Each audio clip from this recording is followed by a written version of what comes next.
Bismillahirrahmanirrahim. Assalamualaikum warahmatullahi wabarakatuh. Para sahabat-sahabatku, para sedulur, saya doakan semoga selalu senantiasa dalam lindungan Allah Subhanahu wa taala. Semoga selalu senantiasa diberikan kesehatan, keberkahan, rizki yang melimpah oleh Allah Subhanahu wa taala.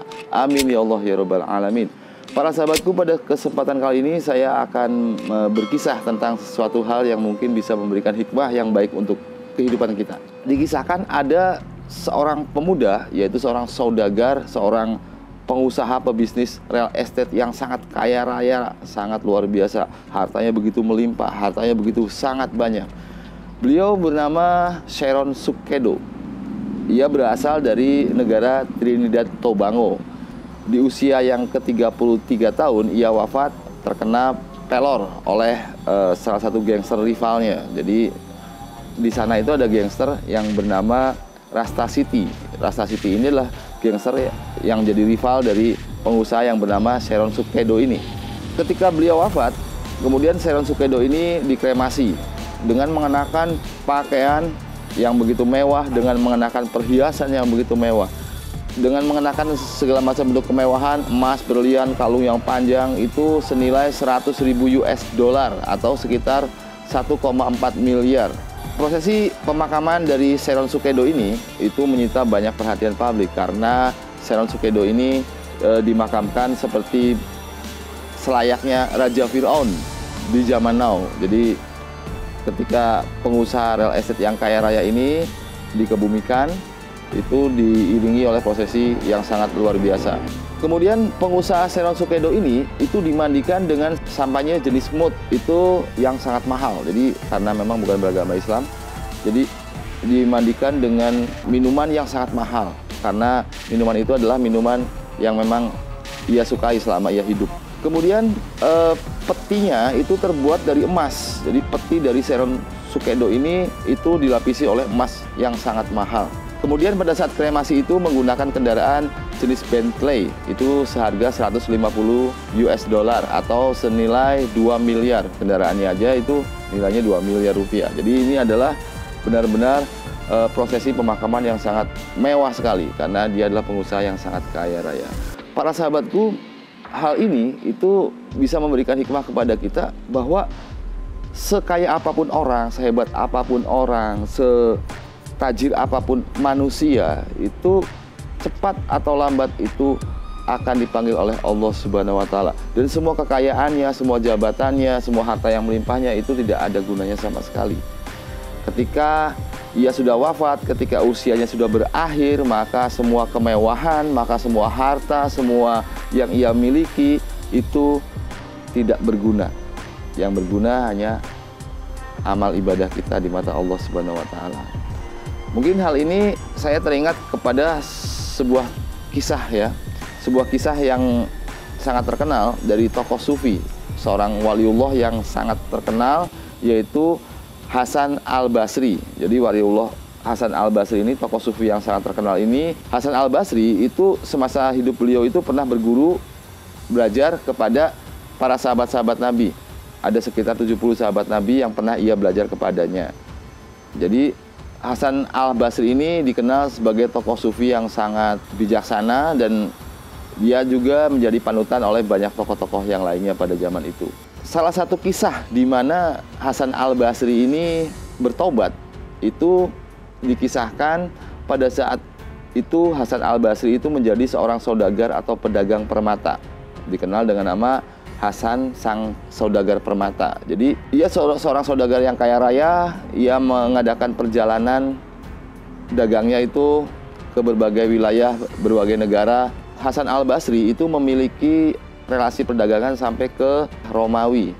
Jadi karena dia adalah saudagar yang sangat kaya raya, maka perdagangan emas dan permatanya itu sampai ke daerah Romawi. Pada suatu hari Hasan Al-Basri ini berkunjung ke daerah Bizantium atau daerah Romawi pada saat itu.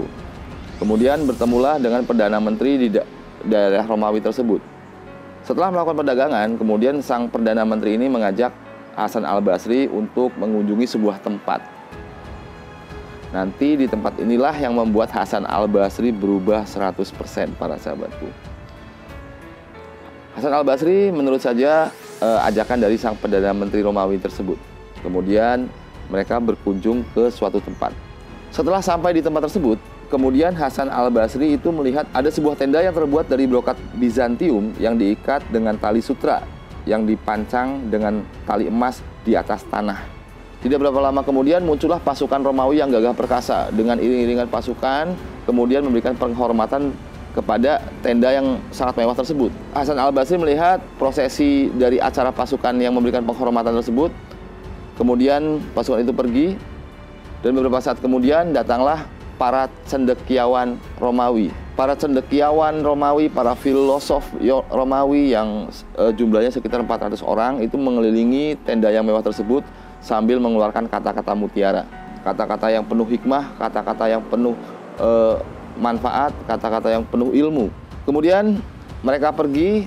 Setelah itu datang lagi ada 300 orang yang sangat arif dan bijaksana yang berjenggot sangat putih. Jadi orang yang arif dan bijaksana itu ada 300 yang datang ke tenda yang mewah tersebut dan memberikan semacam ucapan-ucapan tausiah atau doa-doa tertentu kepada tenda tersebut.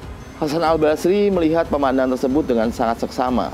Hatinya berkata bahwa ini sebenarnya ada apa gitu. Kenapa banyak sekali orang yang memberikan penghormatan terhadap tempat tersebut? Itu sebenarnya tempat apa? Kemudian datanglah 200 wanita cantik. Wanita yang cantik jelita dengan pakaian yang begitu indah dan mewah mengelilingi tenda yang sangat megah tersebut. Para wanita-wanita cantik ini, sekitar 200 wanita cantik ini kemudian bergumam sesuatu seolah-olah berkata atau berkomunikasi dengan tenda yang mewah tersebut. Beberapa saat kemudian 200 wanita yang cantik itu kemudian pergi. Hal itu membuat Hasan al-Basri merasa aneh.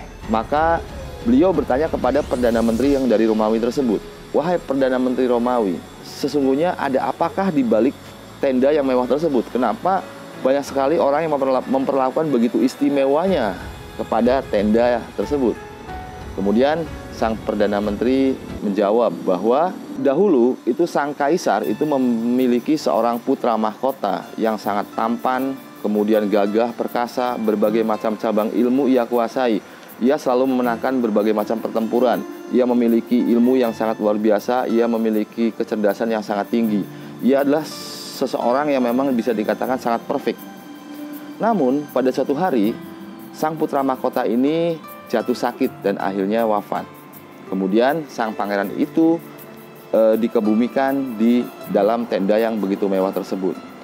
Oleh karena itu tenda itu begitu dimuliakan dan kemudian banyak iring-iringan wanita yang cantik, kemudian pasukan yang memang akhirnya memberikan penghormatan kepada tenda tersebut. Beberapa saat kemudian datanglah sang kaisar atau sang penguasa Romawi pada saat itu yang memang mengunjungi pemakaman putra mahkotanya yang memang terbuat dari tenda yang begitu mewah.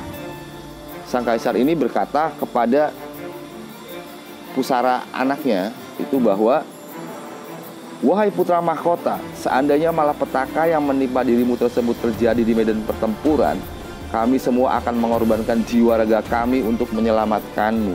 Tetapi malapetaka yang menimpamu ini datangnya dari Dia yang tidak sanggup kami perangi dan tidak dapat kami tentang." Dia ini mungkin yang dimaksud adalah dewa-dewa gitu, atau mungkin penguasa, atau mungkin karena pada saat itu zaman Romawi itu mungkin menyembah dewa-dewa, maka dianggapnya ada Tuhan itu. Mendengar hal tersebut, maka Hasan al-Basri itu merenung. Hatinya itu berguncang begitu keras. Ia merenung bahwa harta, tahta, kemudian kemewahan, otak yang cerdas, kemudian relasi yang banyak, istri yang cantik, dan lain sebagainya, kemewahan duniawi itu tidak ada apa-apanya ketika orang itu sudah wafat, maka semuanya itu akan ditinggalkan. Maka semuanya itu tidak berarti sedikit pun. Semenjak kejadian tersebut, maka Hasan al-Basri itu bertobat. Maka Hasan al-Basri, seorang waliullah, seorang tokoh sufi yang ternama ini kemudian bertobat, mendekatkan diri kepada Allah Subhanahu wa taala, kemudian dengan memperbanyak berzikir, memperbanyak beribadah kepada Allah untuk bekalnya di akhirat, karena ia merasa bahwa sebanyak apapun harta yang ia miliki, maka suatu saat nanti akan tiba saatnya di mana ia akan dipanggil oleh Allah Subhanahu wa taala, maka pada saat itu di mana amal ibadah yang ia rasakan itu sedikit, maka harta yang ia miliki itu tidak ada gunanya untuk membantunya di akhirat nanti. Maka dia berusaha untuk beribadah dengan sebaik-baiknya karena untuk bekalnya di akhirat. Para sahabatku, hikmah yang bisa saya sampaikan pada kesempatan kali ini itu adalah orang yang kaya raya itu suatu saat nanti akan dipanggil oleh Allah Subhanahu wa taala. Orang yang miskin juga sama, suatu saat nanti akan dipanggil oleh Allah Subhanahu wa taala.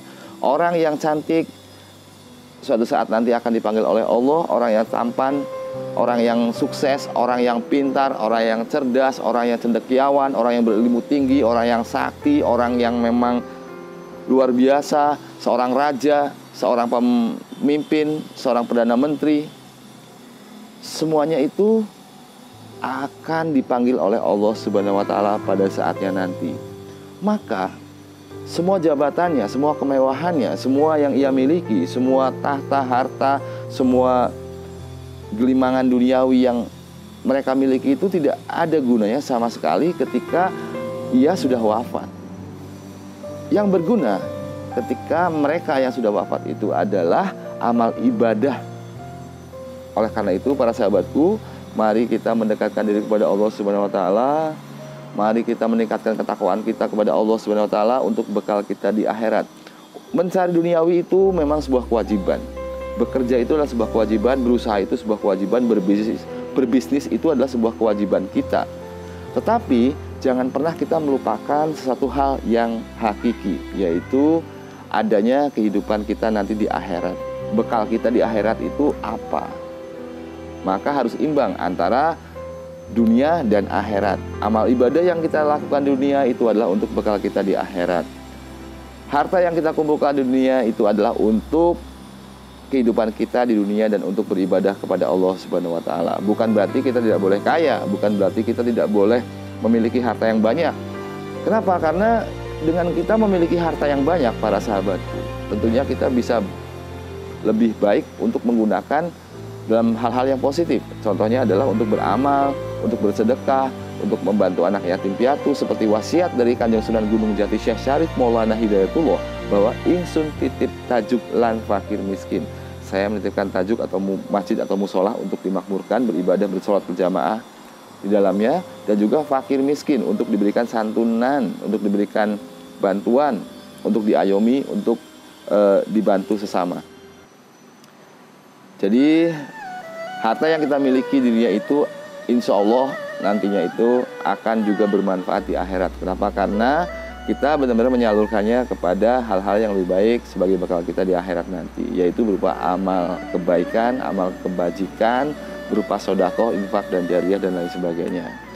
Mungkin demikian saja ulasan yang bisa saya sampaikan pada kesempatan kali ini, para sahabatku. Semoga bisa bermanfaat. Wabillahi taufiq wal hidayah. Wassalamualaikum warahmatullahi wabarakatuh.